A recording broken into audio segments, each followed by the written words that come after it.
There's a pattern I've noticed after years of building businesses, raising kids, and studying scripture. The people who struggle the most with money usually aren't lazy. They're not even under earning. They're just out of order. And here's what's interesting. God never fixes that by giving them more. In fact, scripture shows the opposite. God consistently establishes order first, and only then does increase show up. So before we go any further, drop this word in the comment section right now if you want more of it in your life.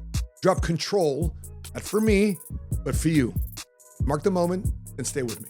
And as you listen to this, keep that word in mind. Control, not force, not domination. Control as in structure. This is episode 1 of God's Economic Code. And today we're talking about the first pattern you see throughout the Bible.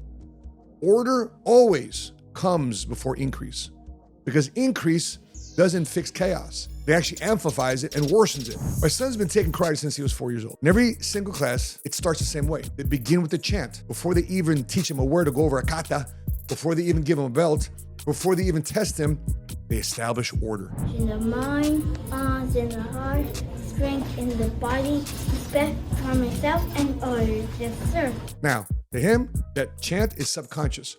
His body knows what to do before instruction comes. He knows how to pay attention. See, that's how God works too. So number 1, order before increase. Genesis 1 verse 2 says, earth was formless and void. Before God ever filled the earth, he ordered it. Genesis 1 verse 4, light and darkness. Genesis 1, 9 through 10, land and sea. Boundaries and rhythms. Only after order is established does Genesis 1 verse 28 say, be fruitful and multiple. You see, God organized the world. He organized it before he increased it. So ask yourself this question. What part of my life am I asking God to bless that I haven't put in order yet? Here's the second thing I want you to know. Assignment before abundance. Genesis chapter 2, verse 15 says, God placed Adam in the garden to work it and keep it. See, work wasn't punishment. Responsibility came before expansion.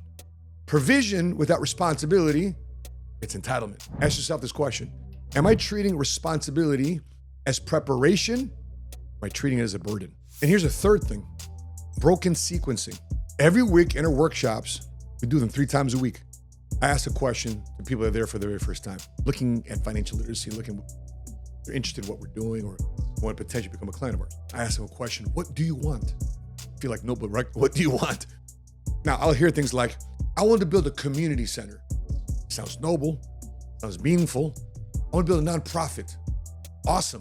But then I ask follow-ups, such as, wait a minute, you're still working a job that you don't control. Wait a minute, you've never run a business before.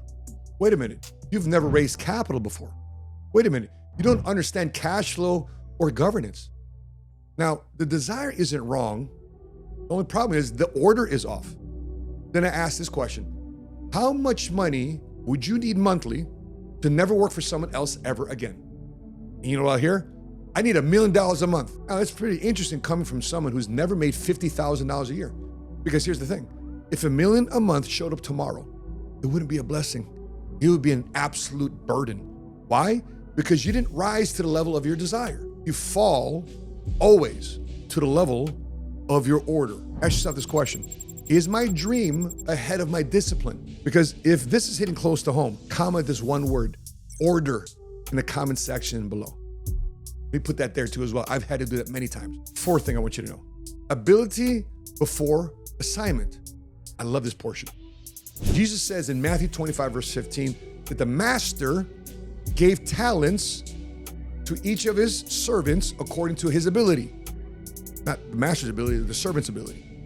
Not according to their ambition, not according to their dreams, but according to their ability. You see, God isn't withholding good things. He's actually protecting people from responsibility. They're just not ready to carry the responsibility of all that money. Ask yourself this question. What ability do I need right now to grow before I ask God for more responsibility? I mean, think about it. How many times you've seen people win the lottery, have a bonus? Think about this. All the people that got bonus checks, COVID checks during pandemic, how many people blew that money? You found them in the malls. People have been working all year. Next thing you know, packed, bought this, bought that. $1.3 trillion in credit card debt, over $1 trillion in car loan debt, over $1 trillion in mortgage debt and student loan debt. Trillions of dollars in debt. Why? Money came to us, and guess what America still did? It kept borrowing and buying, borrowing and buying. Which leads me to teaching principle number 5, that increase is responsibility. Because when the faithful servant is rewarded, the master doesn't just say, yo, bro, just chill out, enjoy your comfort, retire. Matthew 25, verse 21 says this, you have been faithful over a little, I will set you over much. There's a responsibility to that increase. You see, increase isn't comfort at all. Increase is responsibility. I oftentimes ask people this question. If you won the lottery, who's your first phone call? What would you buy? The first thing you would buy? What would it be when you win the lottery? Right away, buy a house, blah, blah, blah. Right away, it's something to consume. Here's a self-audit question. If my life got heavier tomorrow, what would break first? I remember a client in Chicago. He was wrongfully imprisoned. Next thing you know, he won a lawsuit with the state of Illinois. Won millions and millions and millions of dollars for being improperly imprisoned. Guess what we found in his house in it? Lamborghinis, Ferraris, drugs, prostitutes. Guess what happened? Not only did it lose it all, but guess where he ended back up? Got arrested again, ended up back in prison. Now, this is where a lot of people get tripped up because once you start talking about order and increase, boring, right? It's very easy to start comparing your life to someone else's success. How do I know that? I've done that. Over the last 27 years, starting with the real estate boom in the early 2000s, then watching the crypto craze over the last decade, I've seen this pattern over and over again. I've watched people scream ahead financially, vroom, buying this, traveling here, owning this. And I've also watched them crash hard. We were looking at a home here in Flower Mound, right here in Texas when we first moved in. And we've lived in Dallas now the past 4 years. And this same house, as beautiful as it is, it must got a curse on it. It must be some spirits in it. But that same house has had multiple owners just in the last 4 years. Been bought, been sold, buy again, bought, sold, bought again, increasing the value of the price every time. I think when we first initially saw the home, it was listed at $5 million. Today, it's listed at $8 million. Now, every move, we've seen a lot of people tied to crypto reversals, market swings, and many people made hasty financial decisions. And from the outside, it looked like success. What I've learned over the last 27 years is this. A lot of people got ahead of order. They bit off more than they can chew. And when the market shifted, so did their business. So did their homes. So did their peace. And here's what's interesting. I found that my business, as boring as it is for some people, they perceive that insurance business is a boring business. I found that my business, which is based on systems, processes, formulas, leadership development, that my businesses tend to take off when there's chaos. Not because I'm smarter, because there's order. There are systems in place. There is margin. There's things in place that says yes, allows us to say yes, allows us to say no with peace. That's discipline. And yes, there are plenty of people way ahead of me. They're flying private right now. They got bigger homes. They got more cash in the bank. But guess what I have? I got peace with the big man upstairs. I have order with who? With the big man upstairs. And I know this, God will continue to open the right doors for me on his timing, but not blind me at the same time to opportunity. But blind me to greed though. But blind me to get rich quick schemes. That's what I want to be blinded to. Because speed without order always collects a bill and grief later. Ask yourself this question. Am I comparing my order to someone else's outcome? Easy to do in the social media world. Or am I comparing myself to God's assignment prayerfully in my life? Now, if you're choosing order over optics, comment one word in the comment section below. Peace. Not peace, but peace. That you got peace. Question I've had to ask myself many, many times. If God gave me more money today, would I handle it or would I fumble it? How do I know?